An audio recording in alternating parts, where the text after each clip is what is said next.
What about in January? When are the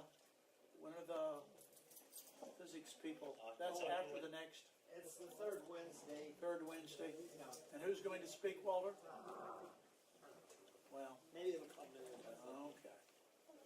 Now I'm going to shut up and.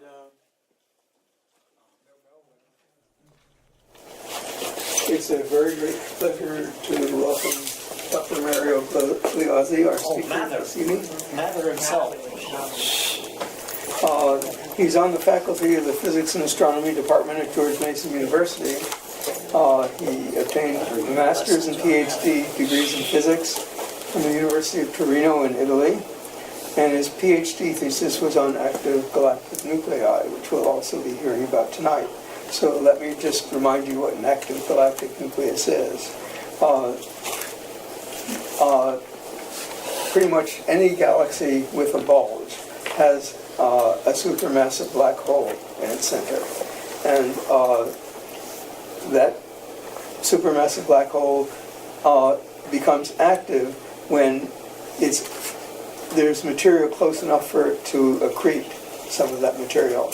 And that heats things up and causes tremendous emissions of electromagnetic radiation.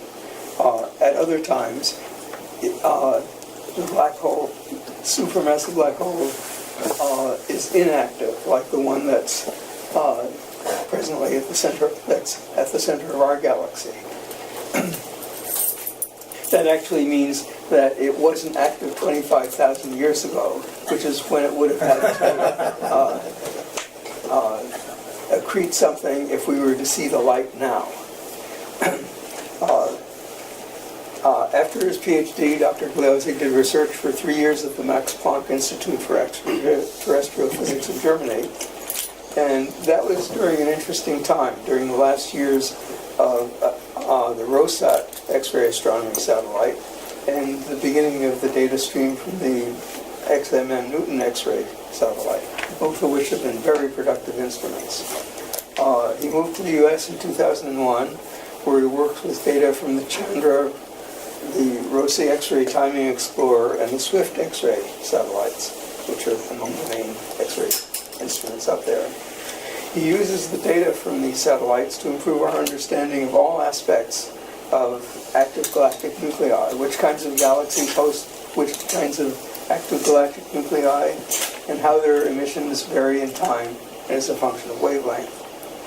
Most astronomers specialize either in making measurements and interpreting them, or on theoretical analyses of the mechanisms that might have produced what we see.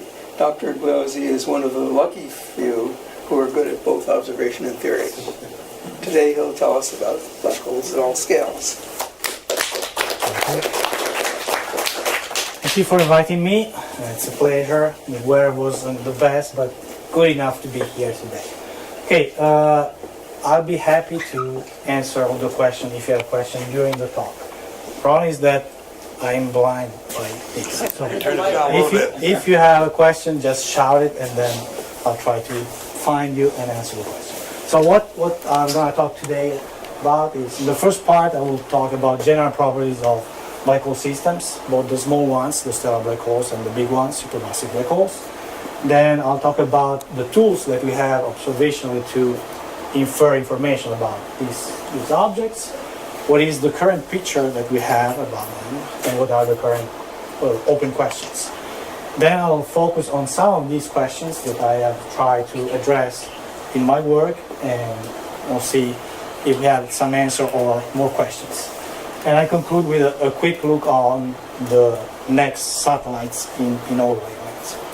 Okay, let's start with some definitions. So a black hole can be defined as a region of space-time where some of the quantity go to infinity, so it's a singularity.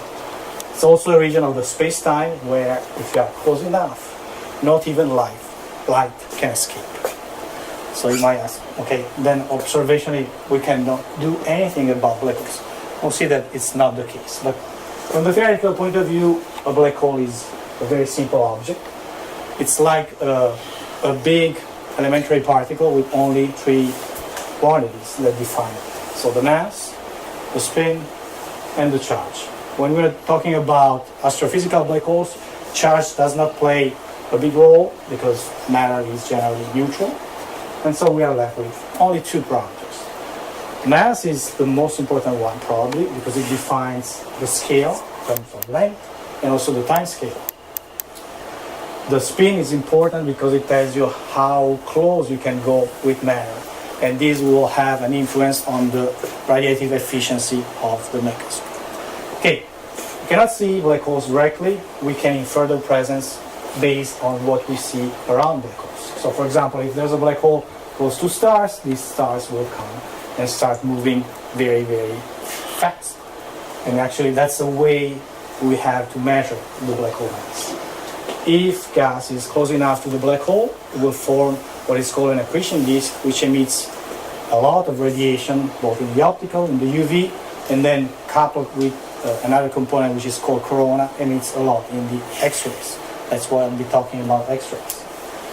And some of the supermassive black holes, but also the stellar black holes, are able to produce jets. What are jets? These are channels, very long channels that can be resolved with radio telescopes that carry radiation and momentum, energy very far away from the center of the galaxy. Okay, why do we care about black holes? So they are cool, but there are many reasons why they are important. So they are the ideal lab to study extreme physics in the sense that the gravity is so high over there that we can study physics conditions that cannot be studied on Earth. Black holes are important also because they are ubiquitous. So as we have heard before, basically every single galaxy has a supermassive black hole in its center, in addition to the stellar black holes, probably more than thousands all around the galaxy. And they are not only important on the immediate environment, but also on very, very large scales. So this is the real image taken with Chandra of the effect of an AGN at the center of a cluster. So on cluster scale, the black holes can have an effect. There are different types of black holes. So the most common ones are the stellar mass black holes. These are the normal end of life for very massive stars, and they have typically masses ranging between 3 and 20 solar masses. And there are the big ones, the big brothers, which are supermassive black holes. Masses are of the order of millions or billions of solar masses, and they are the center of any galaxy with bulge. Also with some without bulge, we'll see about that. And then possibly there's a third category of black holes, which are called intermediate mass black holes, which have mass in between the stellar black holes and the supermassive black holes. These are all generally associated with what are called ULXs, ultra-luminous X-ray sources. And this is another real picture from Chandra. So how do we study observationally black holes? We use exactly the same tools as all other objects in astronomy. So we use images with the spectral analysis. We use spectra, where you define what is the intensity at different wavelength, and we use the temporal analysis. So the object in this case is the light curve.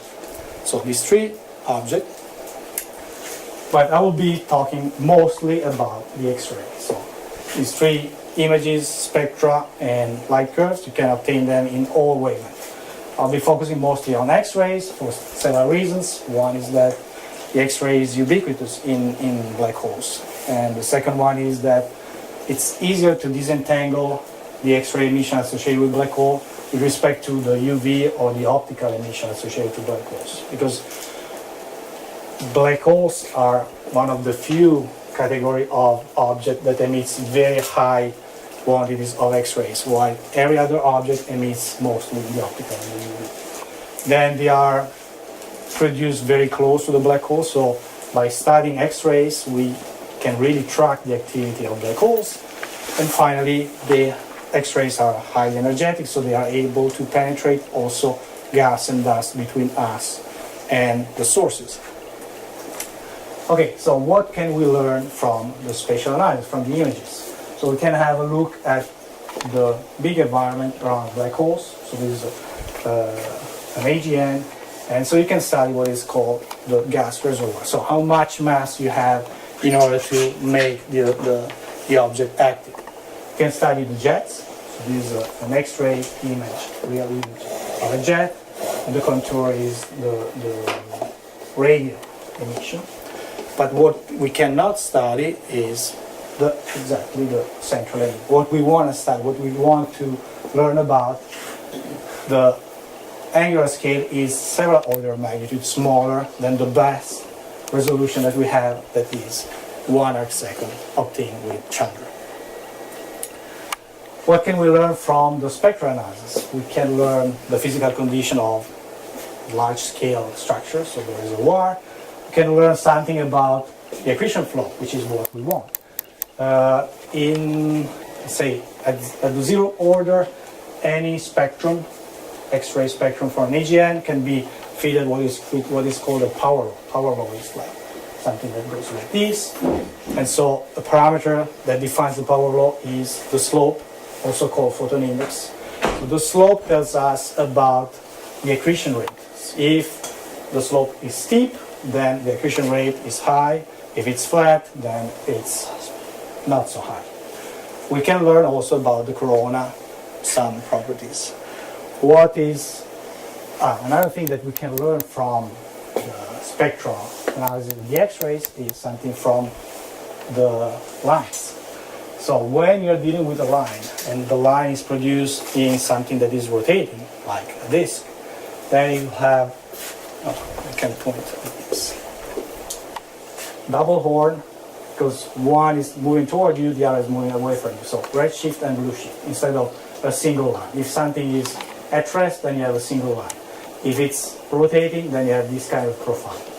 Then the fact that the accretion disk is close to the black hole and rotates at the speed close to the speed of light, then increases some relativistic effect due to spatial relativity, and this is called beaming. So the blue line, the one that is coming toward you, is enhanced while the other is depleted. Then you have also generally relativistic effects that cause a blurring of the line. Then the fact that the line is not produced in a single point but in an annulus make it to have this kind of profile. So this is all obtained theoretically. And this is what is seen in observation, which is exactly what you expect with this model. And these kind of observations are very important to constrain one of the typical parameters for a black hole, which is the spin. So if you believe that this is indeed a line that is emitted close to the black hole, then by modeling that line you can infer some information about the spin. What is the problem with spectra alone, especially if you are looking at time average spectra? So if you have just a picture, just one spectrum, then in many cases you have many models that are able to explain the same spectrum. So you have what is called a spectral degeneracy. So you need to have more information in order to break this degeneracy. We have also information from the light curve and from the fact that the light curve, keep in mind that we will never resolve the central engine. So it's very important to have information from the temporal analysis because it gives you information about an upper limit on the region that is emitting the X-rays. Then we have seen that the black hole mass is related to the typical time scales. So by measuring the typical time scales in AGN, we can infer their mass. There's a direct correlation. What is the problem with the temporal analysis? What is the limitation of the temporal analysis? Is that very long and very high signal-to-noise light curves are difficult to obtain. So we don't know much of the temporal information. Excuse me? Yes? What is meant by the word break time scale? Break time scale. I'll talk about it later on, but when you do accurate temporal analysis, what you want to do in general is to produce a power spectral density, which gives you the power of different time scales. When it's plotted, it shows a power law with a break and a different power law, so two different slopes. The location of this break is defined by the characteristic time scale of the system.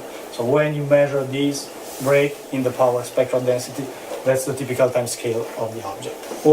I'll show you one power spectral density later on. Okay, so what is the current picture about black holes? So we know that the prime energy of black holes is gravitational energy, and these take a form of an accretion flow. In a simple case, the accretion flow is looking more or less like that. So like an accretion disk, a flat accretion disk that can be approximated with a series of annuli, which can be approximated, each of them with a black body. So it's like a multicolor black body. So the spectrum is the sum of several black bodies.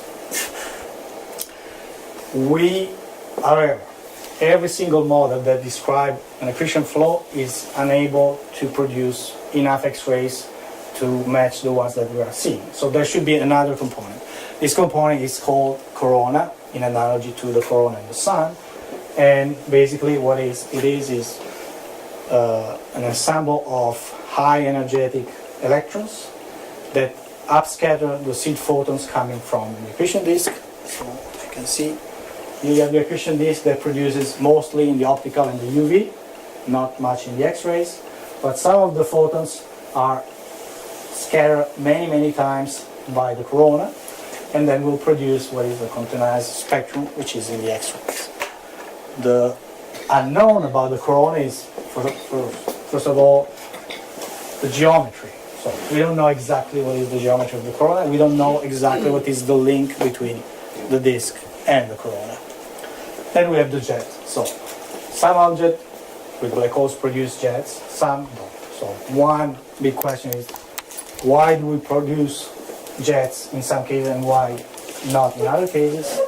Then we don't know exactly what is the mechanism that produces the acceleration in these jets. The jets have matter that moves close to the speed of light, so there should be a very powerful mechanism. Generally, the magnetic field is involved in this. Okay, so before proceeding, it's important to keep in mind that there's a big difference between isolated black holes and black hole system where we have matter around them. So when we have matter, then accretion plays a major role. If you accrete, you will see the presence of a black hole. And the luminosity, what we measure is the flux, and from that we infer the luminosity once we know the distance. So the luminosity associated with the accretion depends on the efficiency, which depends on the type of accretion flow we have, the black hole mass, and the accretion rate. So how much mass you accrete per unit of time. Can you accrete as much as you want? No, you can't. The reason for that is that photons have no mass, but they have energy and momentum. So when you accrete matter, you produce photons. These photons come toward the matter, and so they push away the matter. If you produce enough photons when your accretion rate is high enough, then the accretion will be stopped by the photons. This limit, when the gravitational force is equal to radiative force, is called Eddington limit, and depends only on the black hole mass. Okay, that's important.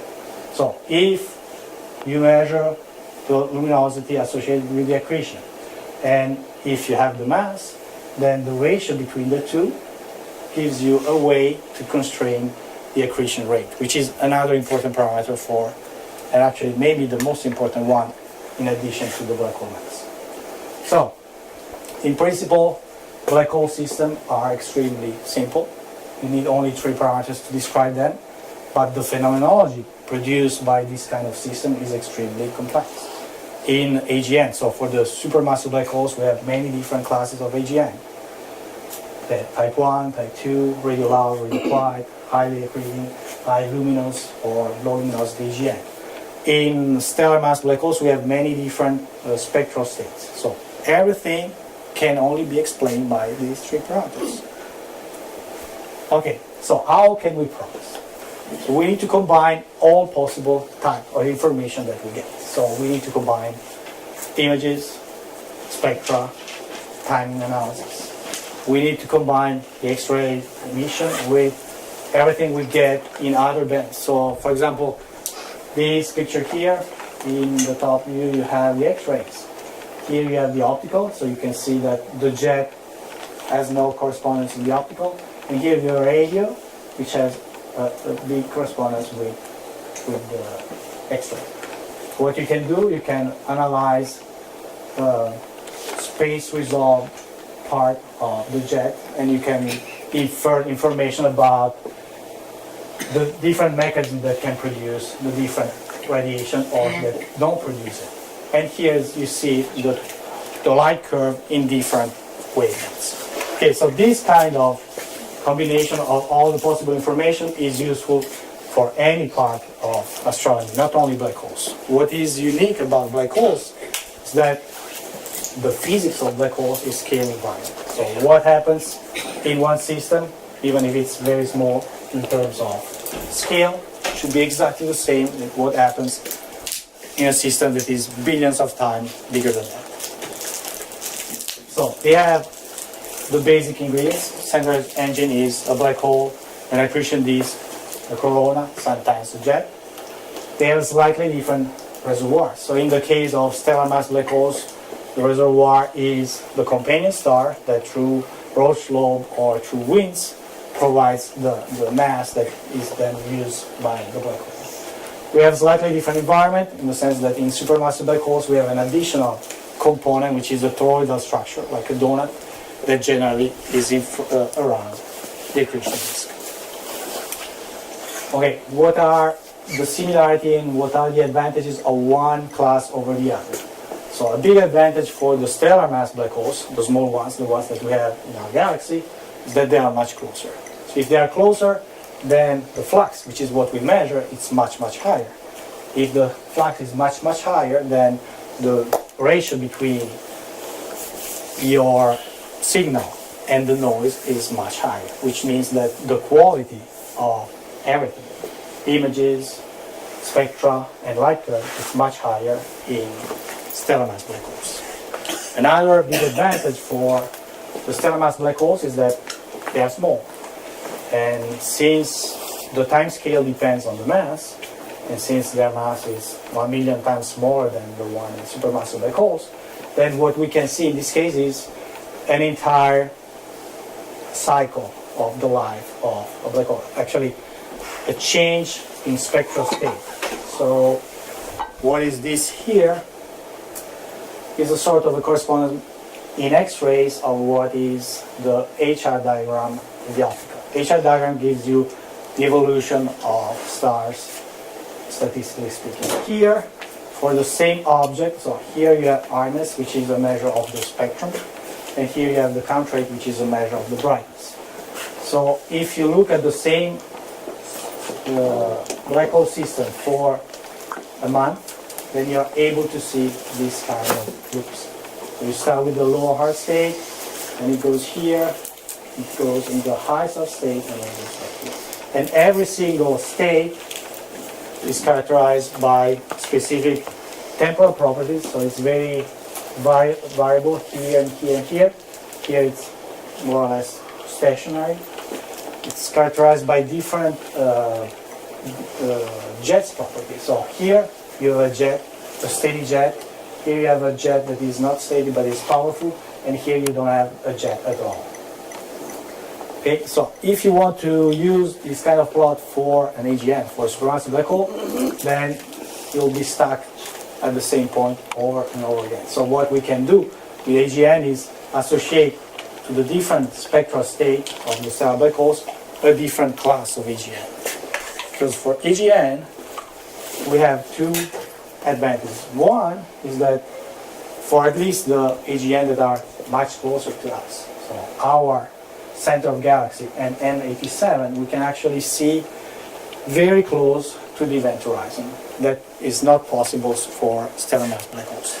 We are seeing closer in terms of RG, gravitational radius, not in absolute distance.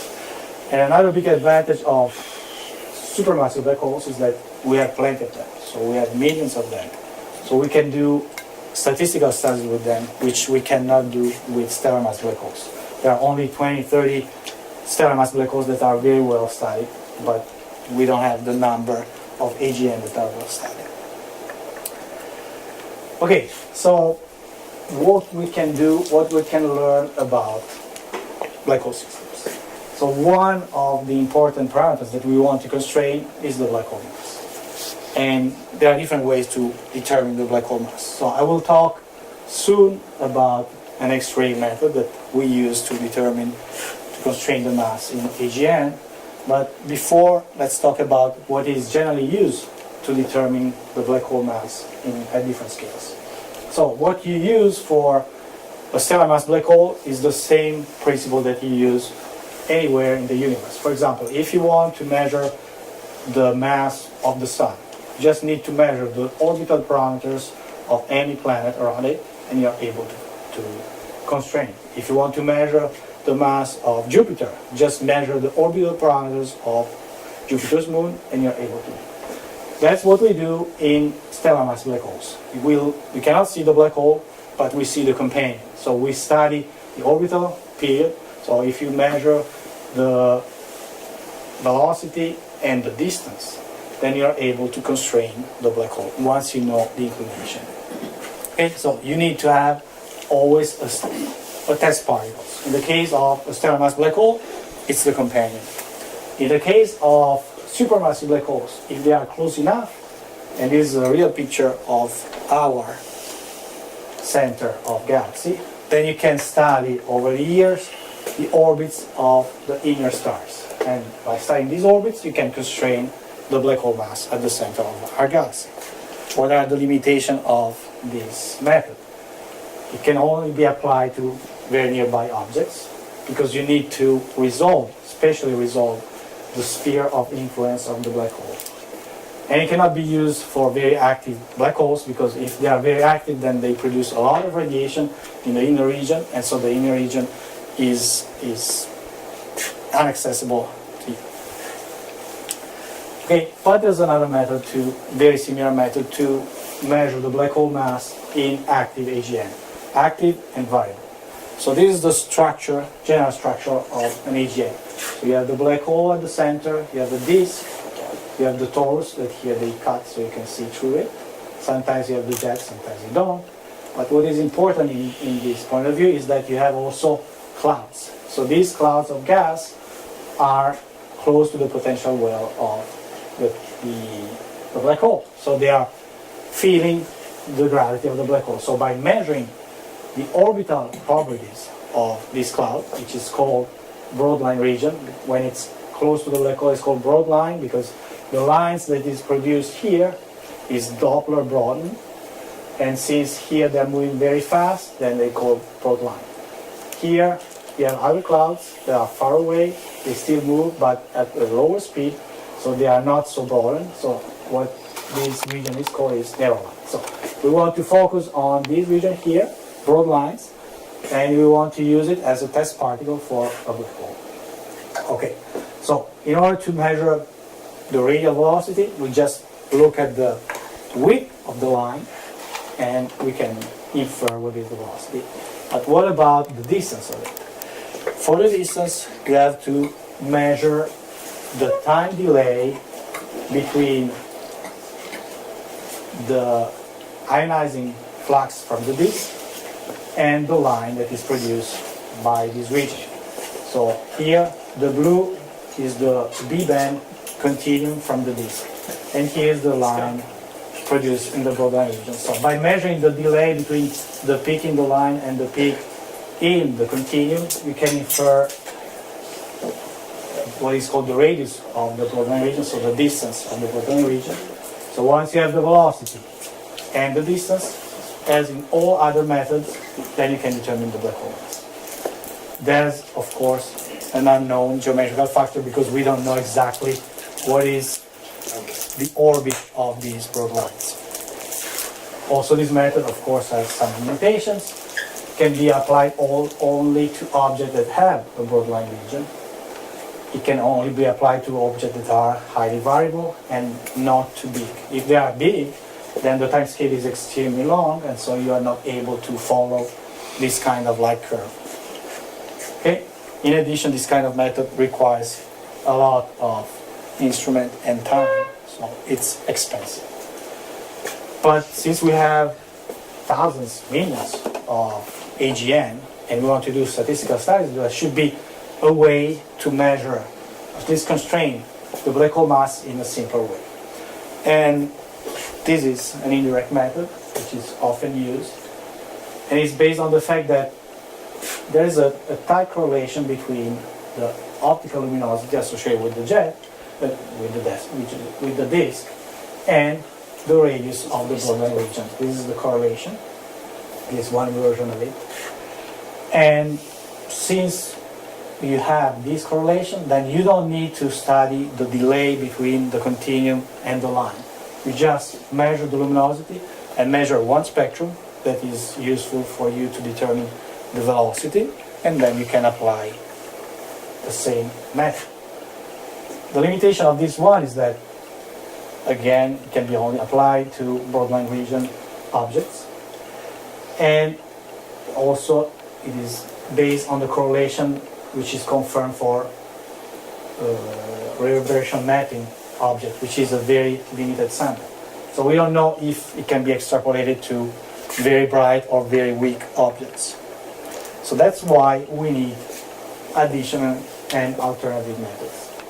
Okay, so the method that I'll be talking about was developed by Shapotnikov and Titarchuk, and was developed not for supermassive black hole, but for the galactic ones, so the stellar black holes.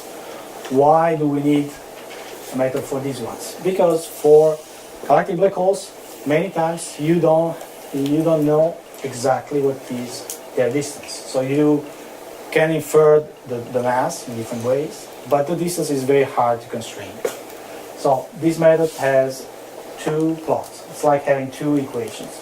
In one equation you have the photon index on the y-axis. Remember, the photon index is an indication of the accretion rate. On the y-axis you have, on the x-axis you have the QPO. QPO is quasi-periodic observation frequency. Again, this is a characteristic time scale of the system, and since the time scale of the system is related to the mass, then it's a way to determine the mass. How can we determine the mass in this way? So this line here shows the spectral evolution of a system, a reference system for which we know everything. We know the black hole mass, we know the distance, we know the inclination of the system. So this is well known.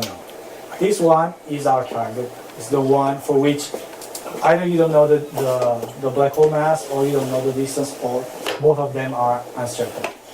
Since this quantity here gives me a direct information about the mass, then the separation between the two gives me the scale between them. So I just need to shift this one on top of this one, and the difference in shift will give me the mass of the new system.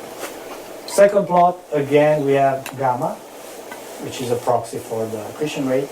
And here we have a quantity that is obtained through spectral analysis. It is proportional to the luminosity over the distance squared. Okay, so the luminosity, once more, depends on the black hole mass.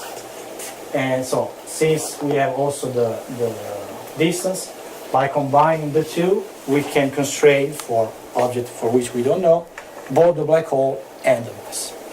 Okay, so what we have done with collaboration with Titarchuk, actually, we have tried to extend the same method to supermassive black holes. So if it's true that the physics of black hole system is scale invariant, then the same method should be valid also for supermassive black holes. So what are the differences? The difference is that for an AGN, we cannot reconstruct the entire spectral sequence. We only have one plot because it is much slower in time scale. Okay, so but the separation between the two will be again give me what is the mass. So in this case, the distance is well known from the redshift, so I don't need two plots. I don't need two equations for two unknown. The unknown is only one, the black hole mass. So the separation between my point here in the gamma over n plot will give me the mass. Is it true? Yes, it turns out to be true. So here, this plot. So what we have done to test it is use all available systems with reverberation mapping masses. And here on the x-axis we have the black hole mass obtained with this method, and here on the y-axis the one obtained with the X-ray scanning method. So the fact that they are very close with a little bit of spreading indicates that this method is very consistent with what we find in the optical studies. The 4 plots represent 4 different reference sources, so it's not depending on one specific reference source.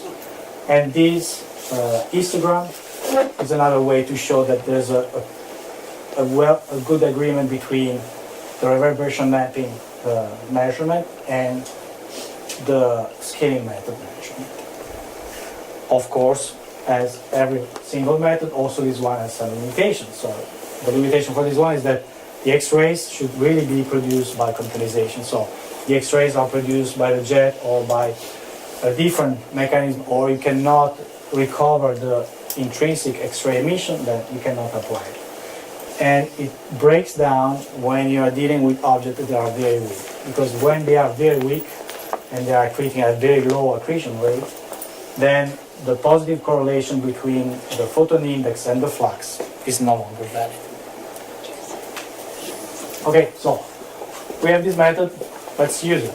How can we use it? So one big question is, what are ULXs? What are these ultraluminous X-ray sources? So these are off nuclear sources, but they are not at the center of the galaxy, but they have X-ray luminosity which is larger than the Eddington luminosity for a 10 solar mass black hole. So there are 3 possible interpretations. So either the emission that you are seeing is beamed, so it's not isotropic, it's a beam toward you. Then you can explain these high values of Lx. Or it is still a stellar mass black hole that is accreting at very high rate, much higher than the Eddington ratio. Or it's a normal black hole accreting at a normal rate, which has a mass that is intermediate, so between the stellar mass black holes and the supermassive black holes. Okay, to test it we have used a sample of nearly 50 ULXs, and this is work that I've done with one of my students that now has his PhD, and so Excuse me, are yes. you wearing a microphone? It's just for... Oh, okay, because your voice sounds kind of muffled when you turn your head and I can't hear you very Okay, good. Not that I can really understand or comprehend everything you're saying anyway. okay. Yeah, this is a bit for experts, yes. Okay, so Okay. what we do is use the same method, use objects that have several observations in X-ray. So this is a single object. So we reconstruct the spectral evolution and we compare it to a reference source for which we know the black hole mass. Again, the gap between this one and this one give you an information about the black hole mass. What do we find? So we found that the ULXs appear to be an heterogeneous class. So we have both stellar mass black holes, these ones, both, and intermediate mass black holes. So black holes that have more than 100 solar masses. The vast majority of them peaks around 100. So we can still consider them as stellar mass black hole, but very massive. And what this picture shows is that the same method can be applied to supermassive black holes, stellar mass black holes, and ULXs. What you have here is the value of black hole masses obtained with the scanning X-ray method. What you have here is black hole mass obtained with dynamical methods, which are the best ones. So, and there's a tight correlation. So, these are another indication that the method seems to work. What we would like also to try with this method is figure out what narrow-line cipher-1 galaxies are. So these are defined based on their optical properties. So they have lines that are narrower than the typical type 1 AGN, but they are produced in the broadline region. In the X-rays, they are highly variable and they have very steep spectra. So a typical interpretation of this objects is that they are AGN in their early phase, so they have a small mass and they accrete at very high rate. There's a problem when we try to determine the mass with optical methods, because one can say that, hey, the lines appear to be narrow because we are not looking at a given angle, but from the top view, a pole-on view of it. And so even if the broadline region is rotating, what we are measuring is not the real velocity, rotational velocity, but only the component toward you, so which is much, much smaller. Another reason why the optical method can give results that are questionable is that if these sources are indeed highly accreting, so they produce a lot of radiation. So what we measure in terms of line is not only due to gravity, but it's gravity minus the radiation. So what we measure in terms of black hole masses can be only an artifact of the fact that we are not measuring properly the radiation pressure. Okay, so we can apply our method, and for this we use a sample of nearly 100 type 1 AGN. Nearly 40 of them are narrow-line C4 galaxies and 60 are normal C4 galaxies. So what you want to do is measure the mass for all the object and then compare the distribution of masses. And these are the results. So this shows that they are not consistent with each other, and actually if you run a statistical test, Kolmogorov-Smirnov test, then there's a clear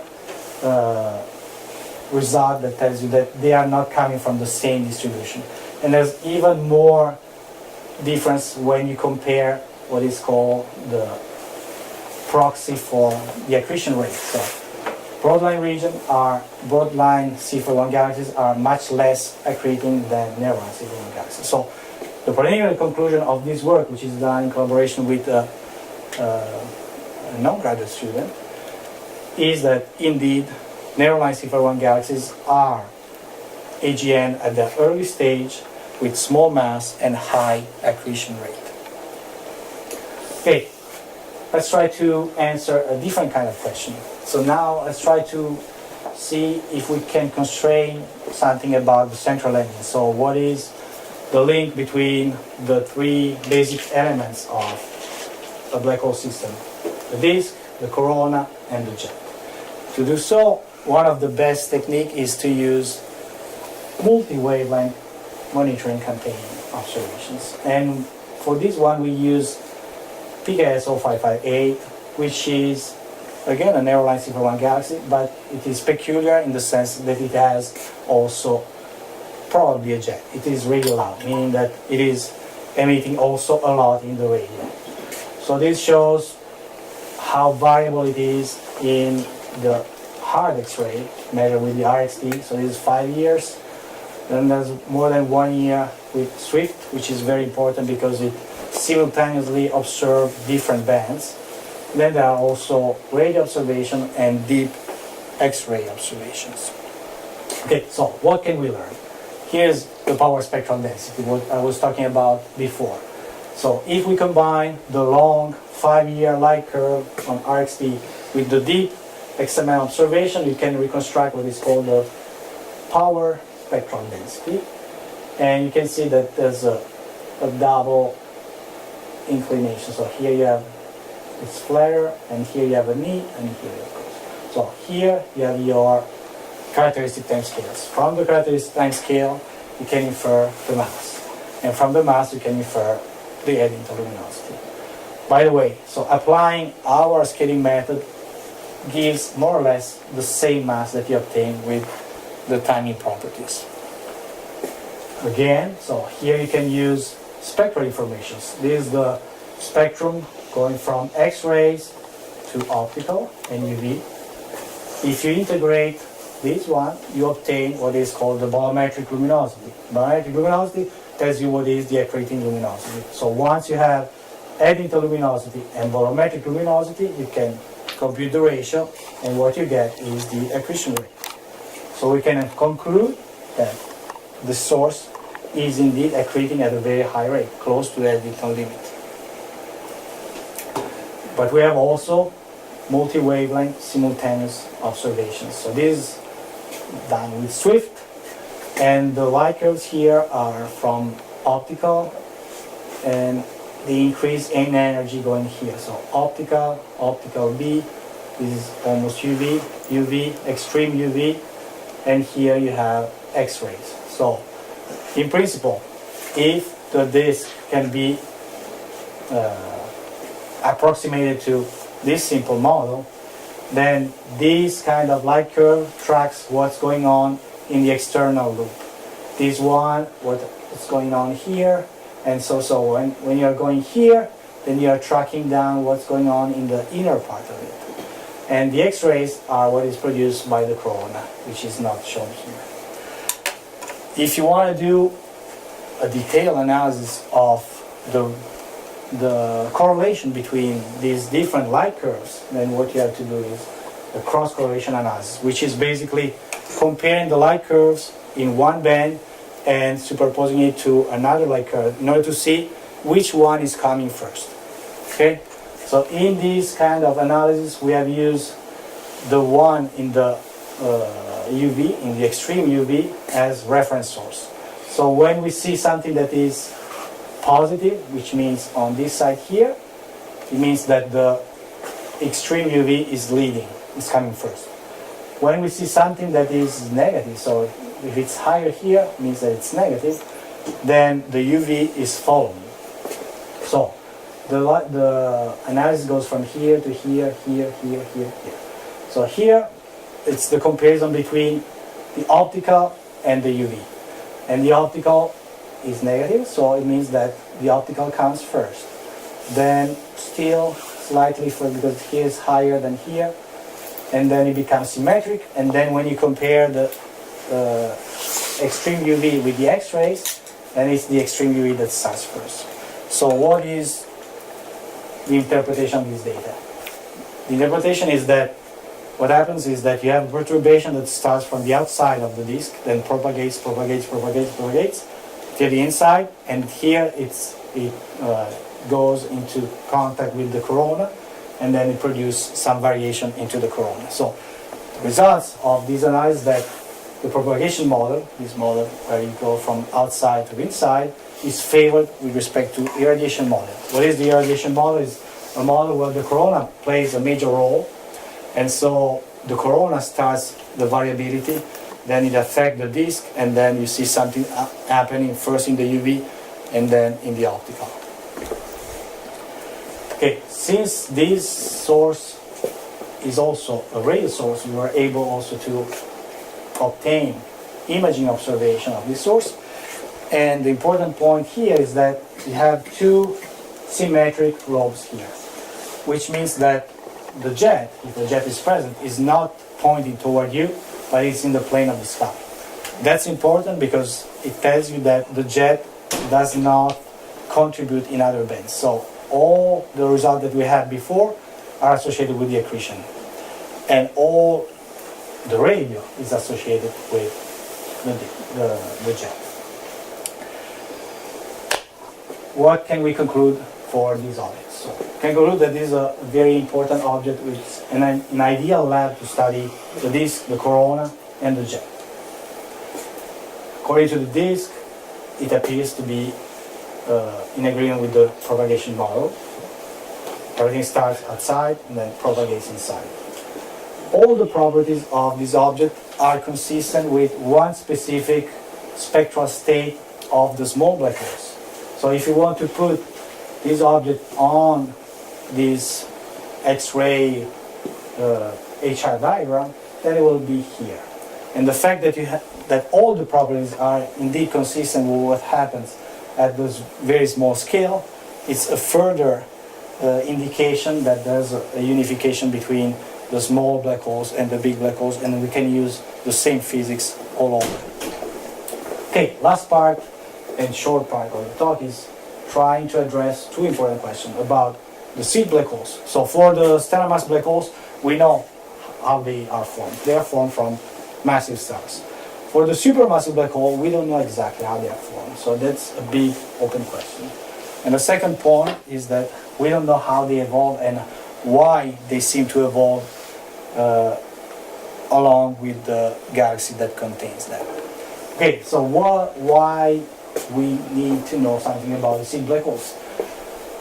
There have been several discoveries of quasars, which are the brightest among the AGN, at very high redshift, which means very back in time. So within the first billion years of the universe, we already have huge black holes. How do we form huge black holes already in the universe? And actually there was, in the newspaper, probably 2 days ago, the discovery of another quasar at even earlier epoch, at Z equals 7. So this means that you start with seed photons and some way you need to be able to produce immediately a very large black hole. So and there are two competing models to explain the seed of black holes. One is the direct collapse. So you start originally with a big cloud of gas. Instead of separating into stars, you have a big collapse and you are able to form black hole seeds that are already relatively large in terms of mass. However, only few dark halos are able to produce this kind of seed black holes. The alternative model is that you start with the old stars, so population 3, then these ones, when these massive stars evolve as black holes, then you form 100 solar mass black holes. So in one case, you have few black holes, but they're already big. In this case, you have many black holes, so they can combine together and they can grow in this way. In addition, you have to have a very high accretion rate in order to grow a black hole of 1 billion solar masses already early in the epoch. Okay? So how can we distinguish between these two models?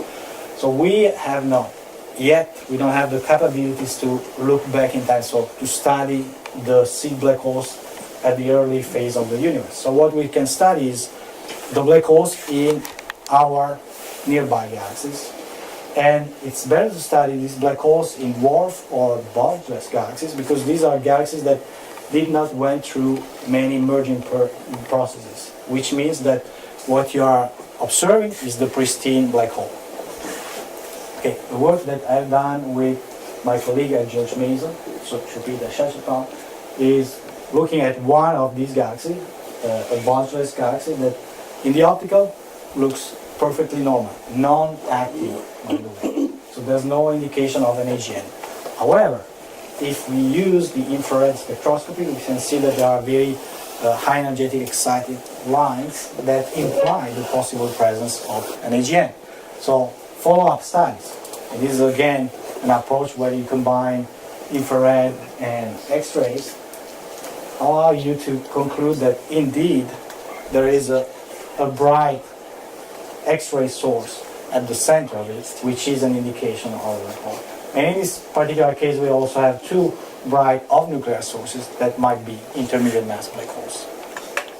Okay, last topic is coevolution of galaxies and black holes. So one of the main discoveries in recent years is that basically every single galaxy that has a bulge has a black hole. And it's not any black hole, but it has a tight correlation between the mass of the bulge and the What's black a hole bulge? itself. Bulge? I'm sorry, I just So yeah. Okay, so our galaxy is something like this. It has Okay. a disk, and at the center it has right. a Okay. bulge. Okay. That's the bulge. Sorry. Okay? Well, and Question, Christine. so there are, okay, let's talk about galaxy for a second. So there are two main kinds of galaxies based on morphology. There are like our galaxy, which are spiral galaxies, which have spiral arms along the disk and then the bulge inside. Or there are also galaxies that are like these, which are called ellipticals. You don't have any preferential plane, but this one here is, so basically the entire galaxy is a bulge. So how the bulge is formed? Most likely the bulge is formed by merging of several galaxies. So when they merge, they combine, and when they combine also the black holes. That's a way to form bigger black holes, and explains why when you have bigger bulge, you also have bigger black holes. So one line of studies, which is led by my collaborator, is to study merging systems. Merging system and look for binary black holes. Actually, dual AGN. Both the black holes in the galaxies are active. So, and this kind of study started with Galaxy Zoo. Who knows what Galaxy Zoo is? Nobody? Oh, yeah. So Galaxy Zoo is a citizen science portal. So if you are interested in astronomy, you have to look it up. And there's many ways that people, non-expert, can contribute to science. When I teach astronomy classes, introductory astronomy classes, always have one class on this kind of science, and students get excited. So there are probably 60 different projects. Probably 10 are astronomy related, and the very first one was Galaxy Zoo. So Galaxy Zoo, basically people that are non-professional astronomers look at images and classify them according to morphology.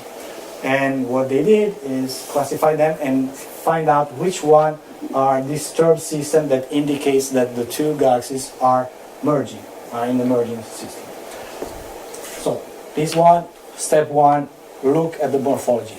Step two, use infrared spectroscopy, which is much more effective than the optical spectroscopy. The reason for that is infrared is able to penetrate the gas and dust in the center of galaxies.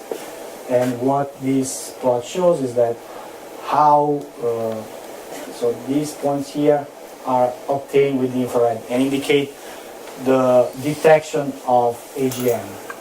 The green one is how optical spectroscopy is able to detect AGN. So for systems where the two sources are very close, so this on the x-axis is the separation in space. So when they are very close in terms of merging, then it's much more effective to use infrared spectroscopy to detect possible AGN. So start with optical and see the morphology. Use infrared spectroscopy to find what are the candidates for AGN. Then use Chandra imaging, X-rays. In this case, the imaging is important. And you can see which one is actually emitting hard X-rays in the core of the galaxy. Then the next step would be use deeper X-ray observation and constrain the properties of AGN. And this is a very promising way to find AGNs and dual AGNs. Okay, before concluding, let's just have a look at current and future observatory in different wavelengths. So here's the electromagnetic spectrum, here radio. In the radio we have what is called the Event Horizon Telescope, which is already working, but they haven't released the final images. And the scope of this project is to actually image the event horizon of our known galaxy, so there's a black hole in our galaxy, and M87, which is a powerful nearby radio galaxy. In infrared, in a couple of years, we'll have the follow-up of the Hubble Space Telescope, we call James Webb Space Telescope. This is the comparison between the size, collective size of the two.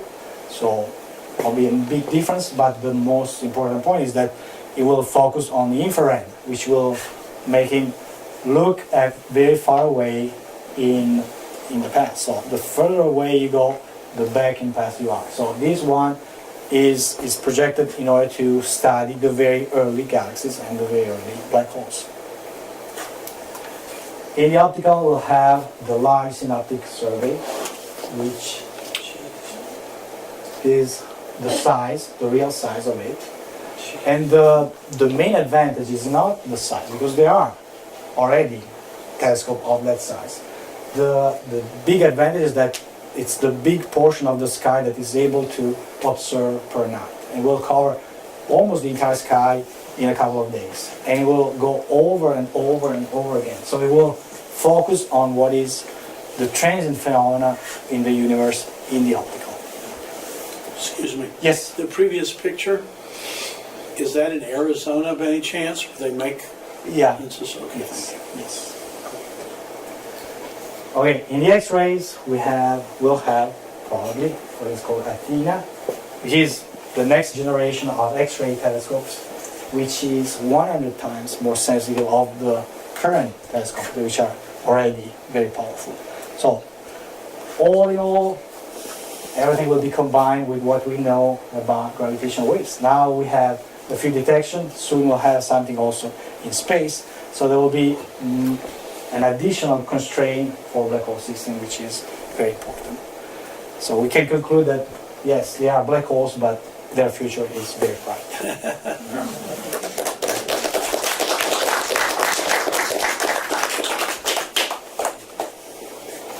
Are there Any question, even if you don't understand anything? Yeah, did you say that every galaxy has a black hole in the middle of it? Every galaxy that has a bulge has a black hole. Some galaxies that don't have a bulge also have black holes.